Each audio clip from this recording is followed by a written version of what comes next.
नमस्ते। आप सभी विद्वान साथियों, विदुषी बहनों और कक्षा 12 में अध्ययन करने वाले प्रत्येक बालक-बालिका का आपके अपने इस यूट्यूब चैनल हिंदी वाले मार्टसा पर बहुत-बहुत स्वागत, हार्दिक अभिनंदन है। साथियों, आज हम कक्षा 12 के विषय हिंदी अनिवार्य की पाठ्य पुस्तक आरोह है भाग 2 की आरोह है भाग 2 के गद्य खंड पर बात करेंगे। गद्य खंड की में कुल मिलाकर 6 पाठ हमारे पाठ्यक्रम में शेष रहे हैं। 70% जो कोर्स रखा गया था उसमें या तो 30% कम किया गया उसके बाद, और 6 में से कुल मिलाकर ये 4 पाठ जो 60% है, जो शेष बचा 70 को 100 मानते हुए और उसका 60% है, अर्थात ये 4 पाठ हमारे पाठ्यक्रम में आने हैं। पाठों के नाम भक्तिन, महादेव वर्मा, बाजार दर्शन, जैनेन्द्र कुमार, काले मेघा पानी दे, धर्मवीर भारती और पहलवान की ढोलक फणीश्वर नाथ रेणु। ये 4 पाठ आने वाले हैं। इन चारों पाठों से महत्वपूर्ण प्रश्नोत्तर आपके समक्ष यहाँ पे कर रहे हैं। उम्मीद है आपको पसंद आएंगे, और उम्मीद इस बात की भी है कि माध्यमिक शिक्षा बोर्ड की परीक्षा से पूर्व अर्धवार्षिक परीक्षा, जिला समान स्तर की जो परीक्षा है उसमें, और जो पेपर बनाने वाले हमारे साथी हैं उनको भी ये पसंद आएगा। शायद उम्मीद है, करते हैं इस बात की कि यहाँ से कुछ प्रश्न आपके शामिल हो सकें।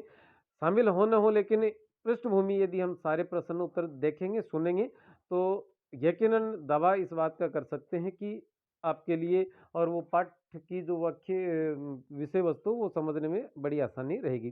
तो देखते हैं, पहला प्रश्न है भक्ति ने। पहले हम रचनावार अलग-अलग एक-एक रचना के और प्रश्नोत्तर देखते चलेंगे। पहला पाठ है, भक्तिन किसकी रचना है? महादेवी वर्मा की। भक्तिन किस विधा की रचना है? तो विधा किस प्रकार की? तो ये संस्मरणात्मक रेखा चित्र है। महादेवी वर्मा को भारतीय ज्ञानपीठ पुरस्कार किस रचना पर मिला था? तो उनकी रचना का नाम था यमा, यमा नामक रचना पर। थोड़ा सा और विस्तार दिया है इस प्रश्न के उत्तर को कि महादेवी वर्मा को यह पुरस्कार 1982 ईस्वी में मिला, और हिंदी भाषा से यह पुरस्कार प्राप्त करने वाली वे प्रथम कवयित्री थीं। यामा में कौन कौन सी रचनाएं संकलित हैं? तो नीर निशा आप कह सकते हैं, निहार, रश्मि, नीरजा, सांध्य गीत। एक एक वर्ड को लेते हुए चलते हैं। नी रे नीशा और निहार, रश्मि, नीरजा, सांध्य गीत। भक्तिन का मूल नाम क्या था? लक्ष्मी या लक्ष्मी। भक्तिन का नामकरण भक्तिन किस आधार पर हुआ होगा? तो भक्तिन की वेशभूषा, उसका मुंडन, गले की माला और मूल नाम से संबोधित न किए जाने के आग्रह के कारण। ईमानदारी से नौकरी मांगने के लिए वो आई भक्तिन, तो पहली बार उसने बता दिया महादेव वर्मा को कि मेरा नाम लक्ष्मी है, लेकिन ये आग्रह भी था साथ में कि आप मुझे इस नाम से संबोधित न करें, क्योंकि लक्ष्मी नाम का जो शाब्दिक अर्थ है वो कुछ अलग होता है, और उसकी स्थिति कुछ भिन्न थी। भक्तिन अपना मूल नाम क्यों नहीं बताती थी? उसे इस बात का डर था, या उसे लगता था कि उसका व्यक्तित्व और जीवन लक्ष्मी नाम के साथ न्याय नहीं कर पा रहा। क्यों? वह लक्ष्मी नाम की विराटता को संभाल नहीं पा रही है, इसलिए उसने अपना मूल नाम नहीं बताया। सेवक धर्म में भक्तिन की तुलना किससे की गई है? तो हनुमान से। जैसे राम की सेवा हनुमान करते हैं, उसी प्रकार से महादेव वर्मा की सेवा भक्तिन करती हैं। भक्तिन की कितनी बेटियां थी? 3। भक्तिन रेखा चित्र से भक्तिन के चरित्र की किन किन विशेषताओं का पता चलता है? तो इस पाठ के आधार पर हम कह सकते हैं कि वह मेहनती थी, स्वाभिमानी थी, पतिव्रता थी, सेवाभावी थी और पारखी नजर वाली थी। भक्तिन ने गांव क्यों छोड़ा? क्योंकि लगान जमा न करवा पाने के कारण जमींदार ने भक्तिन को सजा के तौर पर दिन भर धूप में खड़ा रखा था। इससे उसका स्वाभिमान आहत हुआ और उसने गांव छोड़ दिया। पति की मृत्यु के समय भक्तिन के पति वह उसकी उम्र क्या थी? तो जब उसके पति की मृत्यु होती है तब वह है 39 वर्ष का अनुमानित, और भक्तिन 36 वर्ष की थी। भक्तिन सप्ताह के किस दिन सिर का मुंडन करवाती थी? प्रत्येक गुरुवार या बृहस्पतिवार को। विवाह के समय भक्तिन की उम्र 5 साल।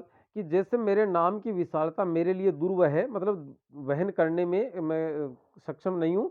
लेखिका ने ऐसा क्यों कहा होगा? महादेवी वर्मा को लगता था कि महादेवी नाम का शाब्दिक अर्थ और उसका व्यक्तित्व मेल नहीं खाता। वे स्वयं को बहुत छोटी समझती थी, जबकि नाम का अर्थ था सबसे बड़ी देवी। इसी विरोधाभास के कारण उन्हें लगता था कि उसके नाम की विशालता उसके लिए दुर्वह है। कोयले से खींची रेखा मेरे लिए दुर्लंघ्य हो गई, मतलब लांघना उसे कठिन हो गया। अब ये आप इस बात पे जाओ कि कोयले से रेखा कहाँ खींची, रसोई घर में, किसने, भक्ति ने। क्यों? क्योंकि वह छूत पाक को मानती थी। पाक छूत को मानने के कारण से वो चाहती थी कि रसोई घर में जो खाना बनाता सिर्फ वही आए, उसके अलावा कोई नहीं आए। तो उसने महादेवी वर्मा के रसोई में प्रवेश करने पर भी रोक लगा दी थी। देखें कि भक्तिन छूत पाक में विश्वास रखने वाली महिला थी। जब उसने कोयले से रेखा खींचकर एक सीमा रेखा बना दी, तो महादेवी वर्मा ने उसके नियमों और उसकी आस्था की रक्षा करने के लिए या उसको आस्था को बचाए रखने के लिए कोयले की रेखा को पार करना उचित नहीं समझा, और उसके बाद वे कभी रसोई घरे नहीं गई। नरोवा कुंजरोवा से लेखिका का क्या आशय है? देखिएगा, इस उक्ति का प्रयोग अश्वत्थामा हाथों नरोवा कुंजरोवा नाम से युधिष्ठिर ने महाभारत के युद्ध में किया था कि द्रोणाचार्य सिर्फ एक ही चीज से मर सकते हैं कि उन्हें अश्वत्थामा के मरने की खबर दी जाए। और अश्वत्थामा नाम का एक हाथी मारा गया, और रथ द्रोणाचार्य के पास नजदीक से गुजारते हुए जोर से कहा युधिष्ठिर ने कि अश्वत्थामा हतो, और बहुत धीरे से कहा नरोवा कुंजरोवा, कि अश्वत्थामा मारा गया, नर है या हाथी पता नहीं। अर्थात इस बात से द्रोणाचार्य के साथ एक कपट किया गया था।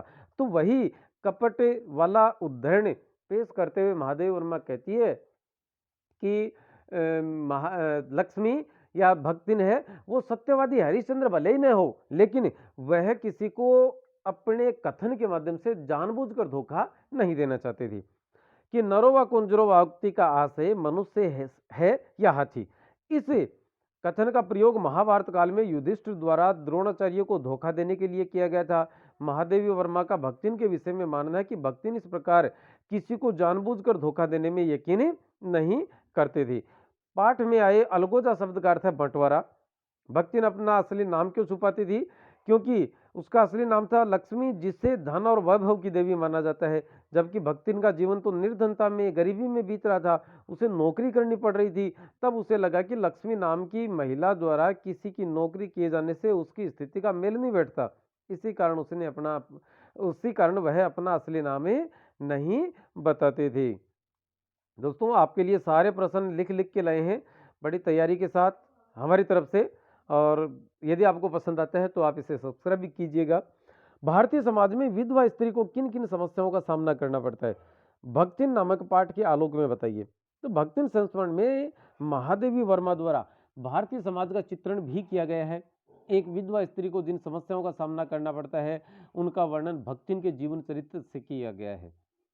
लेखिका के अनुसार भारतीय सामाजिक व्यवस्था में विधवा एक असहाय प्राणी है। गांव घर के लोग बात बात में उसका अपमान करते हैं। सभी उसका शारीरिक, मानसिक व आर्थिक शोषण करने को तैयार रहते हैं। उसे सताने में स्त्रियां पुरुषों से भी आगे रहती हैं। घर परिवार के लोग उसके खेत खलिहान व संपत्ति को हड़प लेना चाहते हैं। गांव की पंचायतों में भी उसे न्याय व संरक्षण के स्थान पर प्रताड़ना ही मिलती है। आपने देखा होगा कि उसे चिड़ीमार चित्रबाज छोरे के साथ उसकी बेटी की शादी पंचायत के कहने पर करनी पड़ी थी। महादेवी वर्मा के अनुसार भक्तिन को किस चीज से डर लगता था? जेल जाने से। भक्तिन के आने से महादेवी वर्मा के जीवन में क्या बदलाव आए? कि भक्तिन के आने के बाद उसके जीवन को जानने व उसके सरल देहाती स्वभाव से प्रभावित होकर महादेवी अपनी असुविधाओं को छिपाने लगती हैं, और अपनी सुविधाओं के विषय में उन्होंने चिंता करनी छोड़ दी। वे भक्तिन की तरह देहातीन बनती जा रही थी। दूसरा पाठ है जैनेन्द्र कुमार। देखते हैं कि प्रेमचंद ने भारत का मैक्सिम गोर्की किसे कहा था? जैनेन्द्र कुमार को रुपए की परचेजिंग पावर से क्या आशय है? कि रुपए की क्रय शक्ति अर्थात खरीदने की शक्ति। लेखक ने स्त्रीत्व का प्रश्न बताया है वस्तुओं के संग्रह को, मतलब वस्तुएं घर में जोड़नी। पुरुषों को इस बात का आभास नहीं होता कि घर में क्या चीज है, क्या नहीं है, क्या लानी है, क्या नहीं लानी। तो वस्तुओं के संग्रह को स्त्री के व्यक्तित्व का प्रश्न या विशेषता बताई गई है। अपव्यय या अनावश्यक खर्च के पीछे लेखक ने किसे उत्तरदायी माना है? मनी बैग या बटुए को। बाजार का जादू किस राह काम करता है? आंख की राह। बाजार का जादू कब काम करता है? दो स्थिति होती है, जब जेब भरी हो और मन खाली हो। एक स्थिति तो यह है कि आपकी जेब में खूब सारे पैसे हैं और मन खाली, आपको पता नहीं कि क्या चीज लेनी है। दूसरी स्थिति कि जब जेब भी खाली हो और मन भी खाली हो। मन खाली है, जी करता है कि ये खरीद लूं वो खरीद लूं, लेकिन जेब में पैसे नहीं है, तो बाजार का जादू काम करता है। बाजार के जादू से बचने का उपाय क्या है? मन खाली हो तब बाजार नहीं जाना चाहिए, अर्थात जब हमें यह पता ना हो कि हमें क्या खरीदना है तब बाजार जाने की आवश्यकता नहीं है। यदि उस समय बाजार जाएंगे, पैसे जेब में हैं, तो आप अनावश्यक चीजें ले लेंगे। अर्थात बाजार जाने से पहले जरूरी चीजों की सूची बना लेनी चाहिए। बाजार की असली कृतार्थता किस में? हाँ, बाजार सार्थक कब माना जाता है कि आवश्यकता के समय काम आना ही बाजार का सबसे बड़ा उद्देश्य है। चूरन वाले भगत जी में कौन सा बल था जिसके कारण बाजार भरा बाजार भी उन्हें आकर्षित नहीं कर पाता था? तो लेखक ने उस बल को आत्मिक बल, नैतिक बल या धार्मिक बल का नाम दिया है। बाजार का जादू चढ़ने और उतरने पर मनुष्य पर क्या असर पड़ता है? बाजार का जादू जब चढ़ता है तो उसके आकर्षण में फंसकर आदमी अनावश्यक और अनुपयोगी चीजें खरीद लेता है, पर जैसे ही वह जादू उतरता है उसे समझ में आ जाता है कि इन फैंसी चीजों से आराम की बजाय उसे असुविधा हो रही है या आराम में खलल ही पड़ रहा है। बाजार के बाजारूपन से क्या तात्पर्य है कि बाजारूपन का अर्थ है लूटना, कि बाजार जब छल और कपट से युक्त हो जाता तो वह बाजारूपन पर उतर आता है। बाजार के बाजारूपन से तात्पर्य है बाजार नामक संस्था का भ्रष्ट हो जाना। हकीकत में बाजार का लक्ष्य होता है आवश्यकता की चीजों की पूर्ति करना, लेकिन गैर जरूरी चीजों को खरीदने से बाजार के स्वरूप में जो बदलाव आता है वही बाजारूपन कहलाता है। कि गैर जरूरी, जिनकी हमें जरूरत नहीं है, उन चीजों को खरीदने से बाजार के स्वरूप में बदलाव आता है। अर्थात हो सकता है आप बाजार में एक ही चीज उपलब्ध थी, आपने खरीद ली जबकि आपको जरूरत नहीं थी। एक ऐसा जरूरतमंद व्यक्ति आ गया जिससे उसकी बहुत ज्यादा जरूरत है, तब बाजार में वो चीज नहीं मिलेगी, या बहुत कम बची है तो दुकानदार उसकी कमी बता देगा, भाई मेरे पास नहीं है, मैं तो कहीं से व्यवस्था करके दे सकता हूँ। फिर वो 400 रुपए की चीज के 1300 रुपए मांग लेते हैं। आपको बहुत जरूरी है उन चीजों की, तो आप उसे 1300 रुपए में खरीदते हैं। तो यहाँ बाजार छल कपट ठगी शोषण पर उतर आया है और यही बाजारूपन है। खरीदार का संयमित व्यवहार समाज में शांति स्थापना में कैसे मददगार होता है? खरीदार कोई भी, आप, मैं, जो भी खरीदने वाला है, खरीदार का संयमित व्यवहार समाज में शांति स्थापित करने में कारगर भूमिका निभा सकता है। ऐसा व्यवहार करने से समाज में अनावश्यक स्पर्धा नहीं बढ़ेगी। व्यापारियों द्वारा वस्तु का बनावटी अभाव दिखाकर मूल्यवर्धी नहीं की जाएगी कि चीजें कम हो गई, ब्लैक में बेचते हैं वैसे। जरूरतमंद लोगों को चीजों की उपलब्धता बढ़ेगी, इससे कालाबाजारी, ठगी, शोषण व महंगाई पर अंकुश लगेगा। फलस्वरूप समाज में शांति स्थापित हो जाएगी। लेखक के मित्र ने बाजार को क्या कहा था कि पता नहीं बाजार है कि शैतान का जाल है, तो उन्होंने क्या कहा था? शैतान का जाल। बाजार का शास्त्र किसे कहा है? अर्थशास्त्र को। अर्थशास्त्र को औंधा मतलब उल्टा, मायावी, जादूगर, जादू करने वाला, वह अनीति शास्त्र क्यों कहा है? तो अर्थशास्त्र से अभिप्राय है पूंजीवादी अर्थव्यवस्था, जो व्यापारी को फलने फूलने का अवसर देती है तथा ग्राहक की जेब खाली करने के लिए नई तिकड़म रचती है। इससे ग्राहक के साथ छल व कपटपूर्ण तथा शोषणपूर्ण व्यवहार होता है। नियंत्रण मुक्त होने से बाजार की सार्थकता कम हो जाती है, बाजार पर किसी का कंट्रोल नहीं रहता। इसी प्रवृत्ति का समर्थन करने वाले अर्थशास्त्र को ओंधा, मायावी व अनीति शास्त्र कहा गया है। तीसरा पाठ है काले मेघा पानी दे और रचनाकार है धर्मवीर भारती। गुनाहों का देवता बहुत अच्छा उपन्यास है, पढ़ना चाहिए आपको। सूरज का सातवां घोड़ा, 11 सपनों का देश, सभी एक से बढ़कर एक है, लेकिन गुनाहों का देवता तो हर हाल में पढ़ना चाहिए। आपकी बोर्ड परीक्षा के तत्काल बाद आप पढ़ेंगे, इसे उम्मीद करता हूं। नामक उपन्यासों के रचयिता कौन है? तो धर्मवीर भारती। काले मेघा पानी दे किस विधा की रचना है? संस्मरण विधा की। पानी मांगने वाली टोली को उसके समर्थक जो अच्छा मानते थे वो क्या कहते थे? इंद्रसेना। और जो बुरा मानते थे वो क्या कहते थे? वो उसे मेंढक मंडली। कि पानी मांगने वाली टोली द्वारा पानी का अपव्यय मानने वाले लोग उन्हें किस नाम से पुकारते थे? मेंढक मंडली के। इंद्रसेना या मेंढक मंडली में किस उम्र के बच्चे होते थे? 10 से लेकर 18 वर्ष तक के। लेखक कुमार सुधार सभा में किस पद पर थे? उपमंत्री के पद पर। जीजी के प्यार ने लेखक के सामने क्या मुश्किल पैदा कर दी? लेखक प्रगतिशील विचारों में विश्वास रखता था। वह इंद्रसेना या धर्म के नाम पर पर्व त्योहारों पर किए जाने वाले कार्यों को पाखंड व अंधविश्वास मानता था तथा उनका पुरजोर मतलब जितना जोर उसमें था उससे वह उसका विरोध करता था। जबकि जीजी इन काम को बहुत अच्छा मानती थी और उन कार्यों में अत्यंत विश्वास रखती थी और ये सारे कार्य लेखक से करवाना चाहती थी। लेख जीजी के प्यार के कारण लेखक को न चाहते हुए भी ये सारे काम करने पड़ते थे। इससे लेखक को लगता था कि वह अपने विचारों व कार्यों में एक रूपता रख पाने में असमर्थ है और यही उसकी परेशानी का सबसे बड़ा कारण था। काले मेघा पानी दे पाठ के आधार पर जीवन में त्याग व दान का महत्व बताइए। कि पाठ में जीजी के तर्क के अनुसार जब हम अपनी सबसे प्रिय वस्तु दूसरों के हित के लिए देते हैं वही दान कहलाता है। त्यागपूर्ण दान ही सच्चा दान है।